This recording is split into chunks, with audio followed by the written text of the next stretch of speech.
ఈ దేశంలో రాజకీయ నాయకులు తమ రికార్డ్స్ని తాము డైలీ బ్రేక్ చేస్తారు. ఎలా అంటే మనం ఈరోజు అనుకుంటాం వీళ్ళు ఇంతకన్నా గలీజ్గా ప్రవర్తించారులే అని. నెక్స్ట్ డే ఆ రికార్డ్ని వాళ్ళే బ్రేక్ చేసుకుంటారు. ఆ లిస్టులో మన ఆంధ్రప్రదేశ్ రాజకీయ నాయకులు ఫ్రంట్ లైన్లో ఉన్నారు.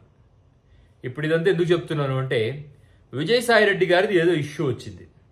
ఎవరో ఒక ఆవిడకు సంబంధించిన ఆమె హస్బెండ్ ఆవిడ మీద పగ తీర్చుకోవడానికో ఆవిడ మీద సైకలాజికల్గా డిస్టర్బ్ అయి ఉన్నాడో తెలియదు, కానీ విజయసాయిరెడ్డి గారితో అంటగట్టి మాట్లాడాడు.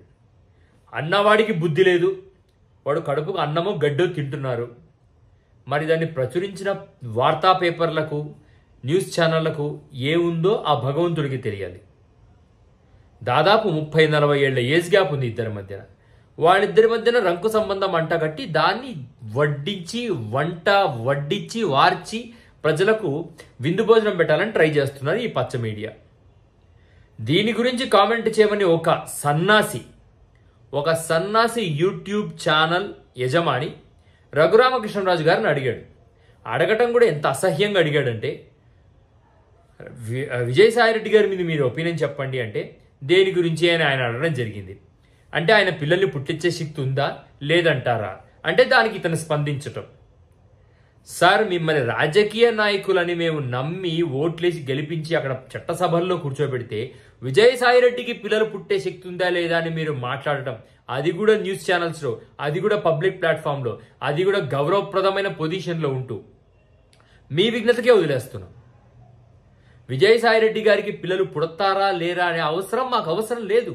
ఈ దేశానికి కానీ ఈ రాష్ట్రానికి కానీ మీరేం చేస్తారు లేదా పాలసీల బేస్ మీద మాట్లాడడానికి ఎంత నెత్తి నోరు కొట్టుకున్నా పనికి మాలిన విషయాలు. ఒక ఎమ్మెల్యే కంప్లైంట్ ఇస్తే ఒక పోలీస్ అధికారి ఎక్స్ సీఎం మీద కేసు కట్టగలడు. అదా మన రాష్ట్ర పరిస్థితి. బేసికల్లీ RRR గారికి అంటే రఘురామకృష్ణరాజు గారికి ఒక సినిమా పిచ్చి. సినిమా వాళ్ళతో తిరగటము, సినిమా వాళ్ళలా బిహేవ్ చేయటము, వాళ్ళతో ట్రావెల్ చేయటము. ఏమో ఆయన సినిమా యాక్టర్ అవ్వాలనుకున్నారేమో, అవ్వలేకపోయారేమో అనివార్య కారణాల వల్ల.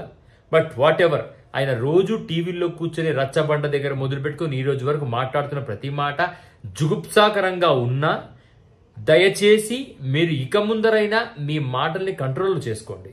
మీ మగతనాల గురించి మీ పొటెన్షియల్స్ గురించి ప్రజలకు అవసరం లేదు. ప్రజలకు కావాల్సింది మీరు ప్రజలకు ఏం చేస్తారు, ఎటువంటి డెవలప్మెంట్, ఎటువంటి లెజిస్లేషన్స్, ఎటువంటి బెనిఫిట్స్ ప్రజలకు అందిస్తారో ఇవి చెప్పండి.